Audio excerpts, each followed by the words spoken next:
কয়েকটা অনুষ্ঠানে আমি বলেছি বাংলাদেশের প্রশাসনে বিশেষ করে অন্য যে বিভাগগুলো আছে সবগুলো বাদ, পুলিশ প্রশাসনে যারা আছে আমি বারবার আহ্বান জানাচ্ছি এবং সামনেও জানাবো জোরালোভাবে ইনশাআল্লাহ।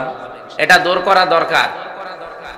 ওনাদের যিনি দায়িত্বে আছেন সর্বোচ্চ আইজি এবং স্বরাষ্ট্র উপদেষ্টা যিনি আছেন তাদেরকে সহ বিশেষ করে আমাদের দেশের অভিভাবক এখন যিনি আছেন ডক্টর মোহাম্মদ ইউনূস, দুই নবীর নাম নিয়ে আপনি বসে আছেন, মোহাম্মদ আর কি দুইটা নবীর নাম, অন্তত যে কোনো একটা নবীর কাজ তো করা লাগবে। আর দুই নবী ছিলেন বৈষম্যের বিরুদ্ধে।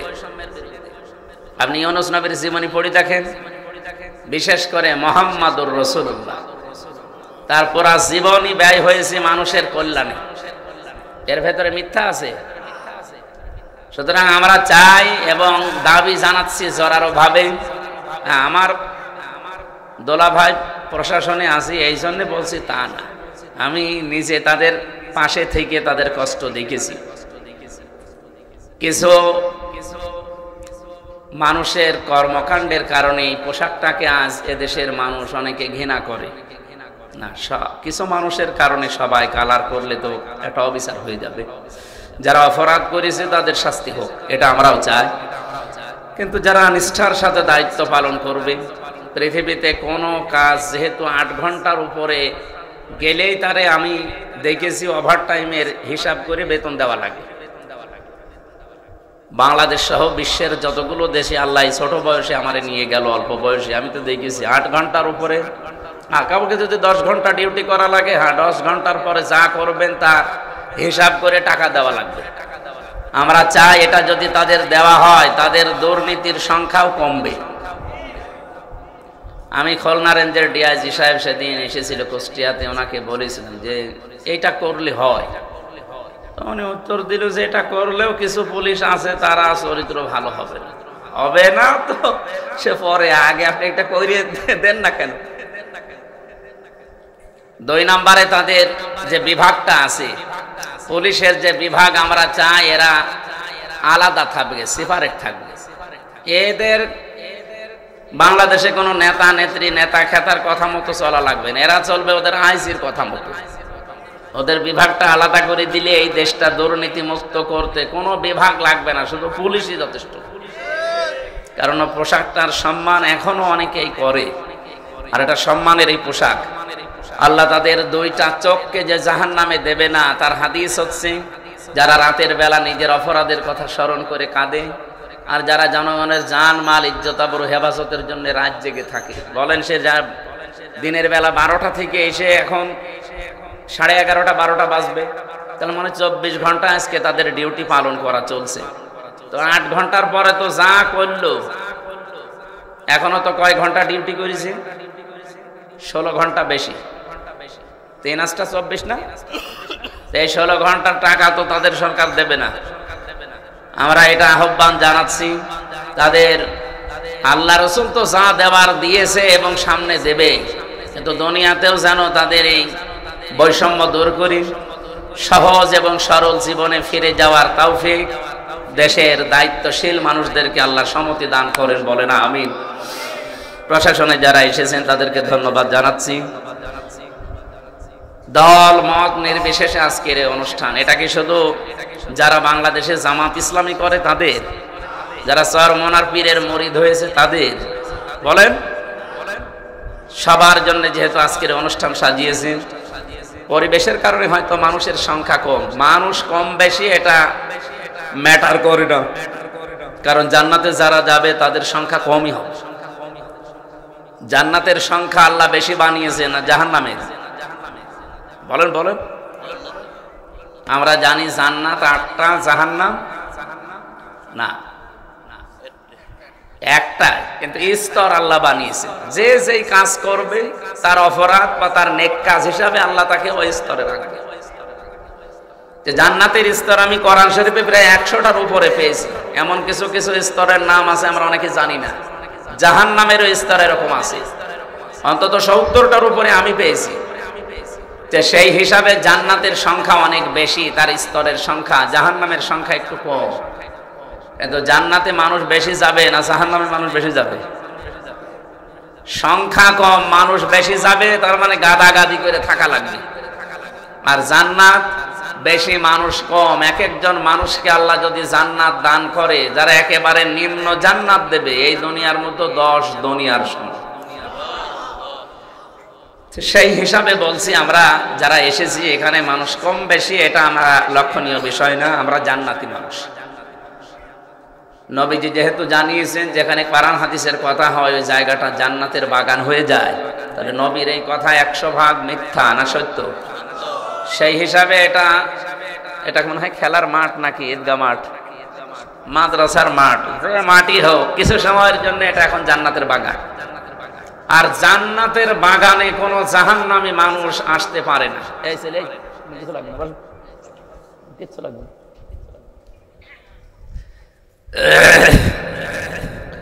জান্নাতের বাগানে কোনো জাহান্নামী মানুষকে আল্লাহ ঢুকতে দেবে না। খালিদিনা ফিহা লা ইয়াবগুনা আনহা হিওয়ালা।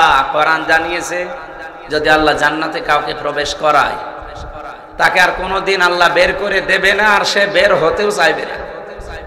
এটা যদি জান্নাতের বাগান সত্যি আমরা বিশ্বাস করি, জাহান্নামী কোনো মানুষ এখানে আসতে আল্লাহ দেবে? বলেন বলেন। তার মানে এই আয়াত এবং হাদিস দ্বারা বিশ্বাস করতে পারি এটা যা আছি আমরা সবাই জান্নাতি। না, আজকে থেকে আর নামাজ কালাম দরকার নেই, জান্নাতে তো চলেই গেছি। না, জান্নাতে চলে গিয়েছি, টিকিয়ে রাখার জন্য আপনাকে মাস্ট বি, অবশ্যই এই পৃথিবীতে নামাজ রোজার যে শিক্ষাগুলো আছে এখানে নেওয়া লাগবে। যেহেতু এটা মাদ্রাসার মাহফিল, বিশ্বনবী জানিয়েছেন মান ক্বারাআল কুরআনা ফাস্তাযহারাহু, যে ব্যক্তি কোরআন পড়ে আর কোরআনকে ইজহার করার চেষ্টা করে। ইজহার মানে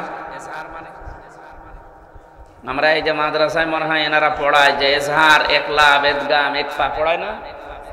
ইজহার মানে শুধু স্পষ্ট, ইজহার মানে বিজয় করা, ইজহার মানে দাঁড় করানো, ইজহার মানে কায়েম করা, ইজহার মানে স্পষ্ট করা তো আছেই। তাহলে এজহারের যতগুলো অর্থ আমরা পাই প্রায় 33টার উপরে আছে, আমি পেয়েছি। তার একটা অর্থ হচ্ছে এজহার মানে বিজয়ী করা। কোরআন যারা পড়ে আর কোরআনকে বিজয়ী করার জন্য চেষ্টা করে, এ বাংলাদেশে কি সবাই এই লাইনে আছে? এই জবাব দেন। এটা ক্লাস চলছে কোরআনের। আমার বিশ্ববিদ্যালয়ে আমি এভাবেই ক্লাস করেছি, বিশেষ করে ডক্টর লোকমান ওনার এক একটা শব্দের ব্যাখ্যা এইভাবে করত। এই জন্য কখন 45 মিনিট চলে যায় আমরা টেরই পেতাম না। আর আমি এমনও স্যারের ক্লাস করেছি, ঘন্টা পার হয়ে যাচ্ছে, ও ছাতা কি বলছে ও নিজেও বোঝে না, আমিও বুঝি না। অন্তত আপনি আধা ঘন্টা শোনেন, এখান থেকে যেন আধা ঘন্টায় কিছু নিয়ে বাড়ি যাওয়া যায়, ঠিক আছে না? কোরআন যারা পড়ে এবং কোরআনকে যারা ইজহার করার চেষ্টা করে, বলেন এই যে দেশে এখন প্রায় 18 কোটির উপরে মানুষ, 92% আমরা মুসলমান, অন্য ধর্মের কথা বাদ দিলাম, আমরা যারা এই 92% মুসলমান এই দেশে কোরআন অন্তত না পড়লেও বিশ্বাস করি না? বলেন বলেন। কিন্তু হাদিসের দ্বিতীয় শব্দ কি? ফাস্তাযহারাহু। এই যে মাঝখানে ফা আছে, ফা আরবি গ্রামার অনুযায়ী, বালাগাত মানতেক অনুযায়ী আমি 19টা অর্থে ব্যবহার পাই। এখানে আজকের মাহফিলের সভাপতি উনি মনে হয় সহসুপার না সুপার, অবশ্যই কামেল পাস, অনার্স মাস্টার্স করা, নয়তো ওই জায়গায় যেত না। এখানে যারা মাদ্রাসার দায়িত্বে আছে অবশ্যই দাওরা পাস নয় কামেল পাস। এই ফা শব্দটা 19টা অর্থে আসে, আমি 13 নাম্বার কায়দায় পেয়েছি বালাগাত মানতেকের ভেতরে। আপনার নবীজি আন্দাজে তো কোনো শব্দ মুখ দিয়ে বের করার কথা না, আমাদের মতো কি বাঁচাল নাকি? যা মনে আসে তাই বলে। ওমা ইয়ানতিকু আনিল হাওয়া ইন হুয়া ইল্লা ওয়াহয়ুন ইউহা। বিশ্বনবী কোনো কথা বলেন না যতক্ষণ জিবরাইল তাকে কিছু না বলে। জিবরাইল পর্যন্ত একটা কথাও আমাদের সামনে, নবীজির সামনে বলে না যতক্ষণ আল্লাহ জিবরাইলকে বলতে না বলে। তার মানে নবীজি যা বলেছেন কার কথা? ডাইরেক্ট ইনডাইরেক্ট সব আল্লাহর কথাই। কোরআন শরীফটা ডাইরেক্ট, আর নবীজি সেগুলো বলেছে হাদিস, আমরা মনে করি ওটা ইনডাইরেক্ট। মাতলু গায়রে মাতলু বলা হয়, একটু ভালো করে খেয়াল করেন। ফাস্তাযহারাহু এ শব্দের মাঝে ফাটা কেন দিয়েছেন তিনি? কোরআন শুধু পড়লেই হবে না, কোরআন যদি কেউ চারটা বিষয় খেয়াল করে পড়ে, কোরআন যদি কেউ শুদ্ধ করে পড়ে, এখানে যেহেতু কোরআন শব্দটা এসেছে, আমি ব্যাখ্যা পড়তে গিয়ে দেখলাম কোরআন শরীফের ভেতরে কোরআন পড়ার ব্যাপারে আল্লাহ তিনটা শব্দ দিয়েছেন, গরা, রাতালা আর তালাওয়া। এই তিনটা শব্দের অভিধান দেখেন, চারটা বিষয় পাবেন। আমি অনেকগুলো অভিধানের কিতাব দেখেছি, এর অর্থ বের করার পরে পরে মিলালাম তাফসিরের সাথে, হাদিসের সাথে, পুরাপুরি আমি পাইনি। ডক্টর জাকির নায়েক, ওনার 13 খণ্ড লেকচার আছে, এগুলো বাংলায় ডাবিং করা ছিল। পরবর্তীতে আমি একটা লেকচারে দেখি এই শব্দের ব্যাখ্যায় তিনি চারটা বিষয় নিয়ে এসেছেন। কেউ যদি কোরআন শরীফ শুদ্ধ করে পড়তে চায়, কমপক্ষে তার চারটা শর্ত মানা লাগবে। 1 নম্বরে তার শুদ্ধ করে পড়া লাগবে। কি করে? 2 নম্বরে ওটা বুঝতে হবে। 3 নম্বরে ওটা জীবনে সে যেন মানে। 4 নম্বরে ওটা মানলেই হবে না, মানুষ যেন মানতে পারে, সেই ব্যবস্থা করে দেওয়া লাগবে। তাহলে কয়টা বলেন বলেন? আমি সবাইকে বলছি, যারা দাঁড়িয়ে আছেন, বসে আছেন, শুয়ে আছেন, বলেন তো, কোরআন শরীফ আমরা যারা পড়ি, হয়তো শুদ্ধ করে আমরা পড়ি অনেকে, এ হকটা আদায় হয়েছে। এখানে বাম পাশে যে 2 জন বসে আছে, এদিকে তাকান, এনারা 2 জন শুদ্ধ করে কোরআন শরীফ পড়ে, আমরা বিশ্বাস করি। 2 নম্বরে ওনারা বোঝে কোরআন শরীফ। কি কথা বুঝতেছেন? 2 জনে আলেম। 3 নম্বরে ওনারা যতটুকু পড়েছে ব্যক্তিগত জীবন, সর্বোচ্চ পারিবারিক জীবন এ পর্যন্ত মানতে পারে। সামাজিক জীবন, অর্থনৈতিক জীবন, রাজনৈতিক জীবন, আন্তর্জাতিক জীবনে মানা ওনাদের না, ওনাদের বাবাদের দ্বারাও সম্ভব এখন। বলেন বলেন? তাহলে শর্ত পেলাম কয়টা? না, এভাবে তো ক্লাস করা যায় না। আপনাকে কে বলেছে? আমি বলেছি আপনাকে বাতাস দিতে? নেই জান, কিন্তু নেই জান। এত কষ্ট করে আয়োজন করেছেন, একটা জিনিস বোঝেন না শুধু। সে ক্লাস করছিল লোকমান স্যার, যেটা 1 ঘন্টা 45 মিনিট ক্লাস করার পরে যেটা বলতে না পারবে, ওরা সে হাই বেঞ্চের উপরে কান ধরে দাঁড় করে যাবে। এইরকম করলে এ ক্লাস ঠিক মতো করে। এই যে এখানে আবার গল্প করছে,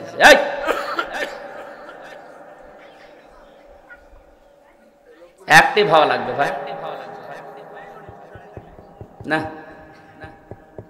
এই নাই মেকান খেতে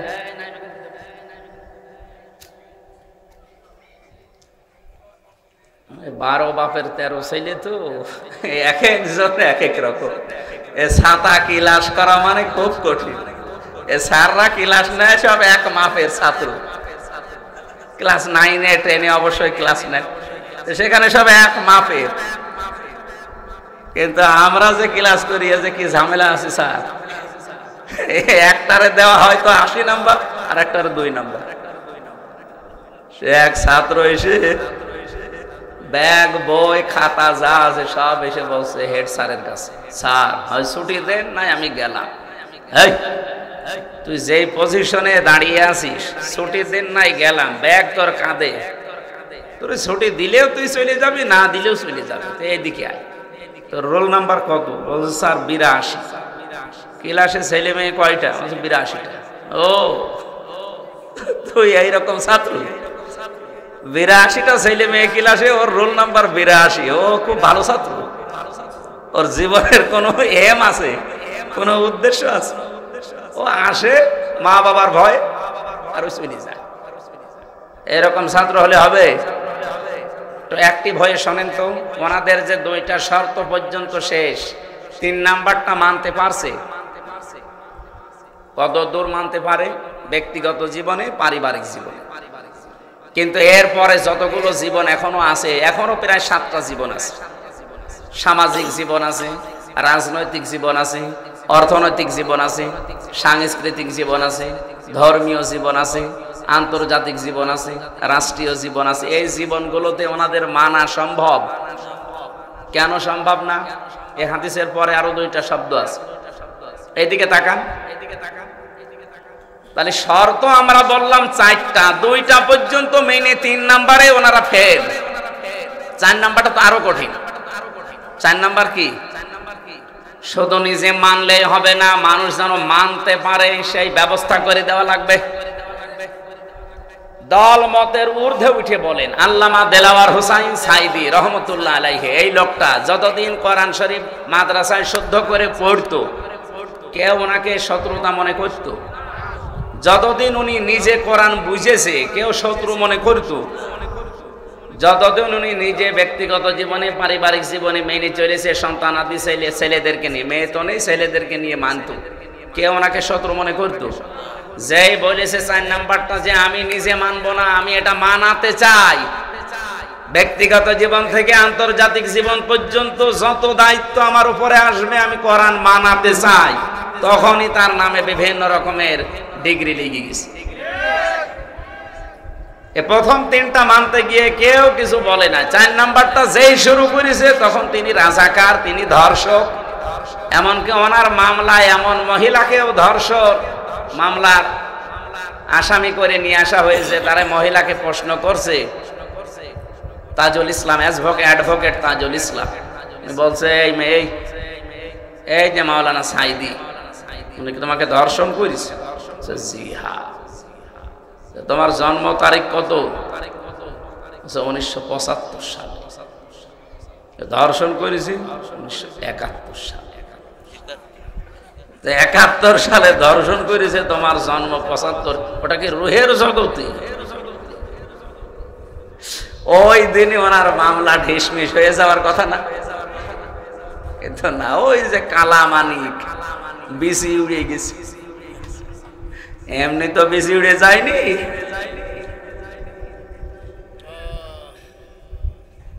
লোকটা আমার মনে হয় যদি বেঁচে থাকতো আর আজকে যদি মাগুরায় আসতো, এই কয়জন মানুষ হইতো না? মাগুরা না বাংলাদেশের কোন একটা ময়দান আছে যেখানে জায়গা দেওয়ার মতো? জালেমরা এমন একটা কাজ করে দিল। আর আমার একদিন দেখা হয়েছিল জেলখানা, আমিও তো 3 বছর ছিলাম, উনি ছিল 13 বছর। একদিন হালকা 10 মিনিটের জন্য দেখেছিলাম, তারপরে আর পাইনি। পরের দিন শুনলাম যে উনি মারা গেছে। মারা গেছে না, ওনাকে মেরে ফেলা হয়েছে। আমরা চাচ্ছি এই 54 বছরে, শুধু 15.5 বছর না, 54 বছরে যত অবৈধ হত্যা হয়েছে বিভিন্ন কায়দায়, বিচারের নামে আর বিচারের বাইরে, সব হত্যার বিচার করা লাগবে। তাহলে আগামীতে কেউ আর এরকম উল্টা পাল্টা হত্যা করতে পারবে না। কি আরম্ভ হয়েছে দেশে আপনি দেখতে পাচ্ছেন, মানুষকে পাথর দিয়ে পিটিয়ে মেরে ফেলছে। গতকালকে একজনকে পিটিয়ে মেরে ফেলেছে লাঠি দিয়ে। আমি একটা হাদিস পড়ছিলাম না প্রথমে, কি শুনেছেন? আরবিতে বললাম, কি কিছু বুঝেছেন আপনারা? হাদিসের বাংলা বলছি এবার। বিশ্ব নবীর কাছে হযরত আবু হুরায়রা থেকে বর্ণিত, নবীজির কাছে একটা লোক, এদিকে তাকান, একজন লোক এসে বলে, ইয়া রাসূলুল্লাহি আরাআইতা ইন জা রাজুলুন ইউরিদু আখযা মালি, হে আল্লাহর রাসূল, যদি কেউ আমার সম্পদ ছিনিয়ে নিতে আসে, চাঁদাবাজি করতে আসে, আমি কি করব? আমি মনে হয় এই হাদিস এখন বানালাম নাকি, 1500 বছর আগে, মুসলিম শরীফের 257 নম্বর হাদিস। বাড়িতে যে আরবি বাংলা যে কোনো ভাষায় মিলিয়ে নেন। নবীজি বললেন, ফালা তুতিহি মালাকা, তুমি তোমার সম্পদ এই চাঁদাবাজকে দেবে না। কে বলছেন বলেন তো? বিশ্ব নবী। নবীজিকে আগে বললাম না কোনো কথা তিনি মন মতো বলতেন না, আল্লাহ যা বলতে বলছেন উনি তাই বলতেন। বিশ্ব নবী বললেন, না, তুমি তোমার মাল ওই চাঁদাবাজকে যে ছিনিয়ে নিতে আসে, জোর করে নিতে আসে, তাকে দেবে না। লোকটা এবার আশ্চর্যবোধক কথা বলছেন, ক্বালা আরাইতা ইন ক্বাতালানি, হে নবী, এই সম্পদ যদি আমি তাকে দিতে না চাই তাহলে সে কিন্তু আমার সাথে মারামারি করবে, আমাকে মেরে ফেলতে পারে। নবীজি বললেন, কাতিলহু, তুমিও তার সাথে মারামারি করো। এই হাদিস শুধু এই মাগুরা জেলার জন্য না সারা বাংলাদেশের জন্য আছে। আমি আশা করছি এটা রেকর্ড হচ্ছে, সারা বাংলাদেশে হাদিস মেনে চলবে ইনশাআল্লাহ। ক্বালা কাতিলহু, নবীজি বললেন তুমিও তার সাথে মারামারি করবে। লোকটা বলে ক্বালা আরাইতা ইন কাতালানি। এখানে আশ্চর্যবোধক চিহ্ন আছে, যদি বিশ্বাস না হয় মাহফিলের পরে এসে এখানে দেখে যাবেন। একটা দাগ দিয়ে নিচে একটা ফোঁটা দেওয়া আছে, এটা কি বলে?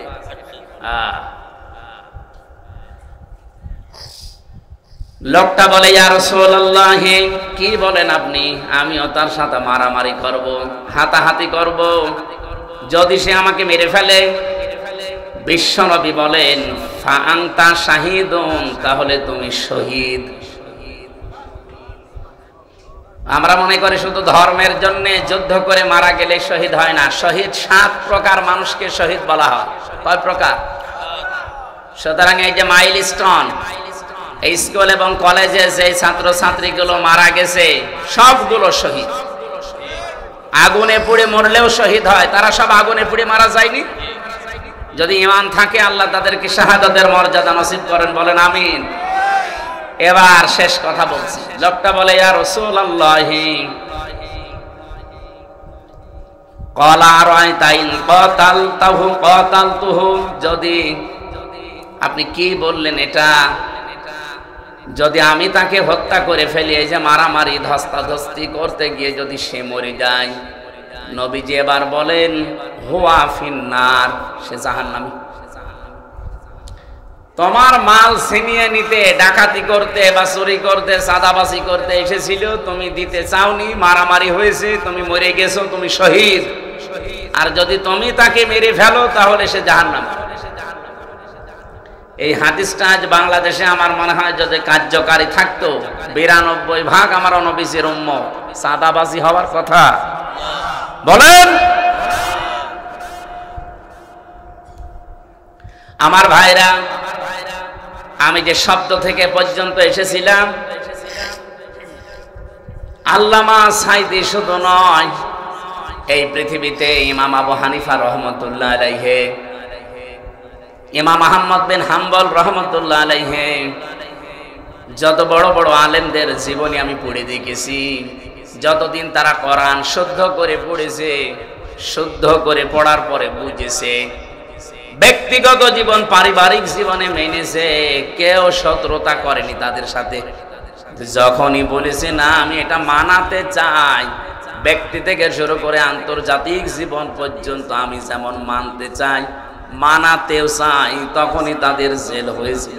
কারো 8 বছর, কাউকে রিমান্ডে নিয়ে এমন বেঁধে রেখেছিল যে হাত ডিসকানেক্ট হয়ে গেছে।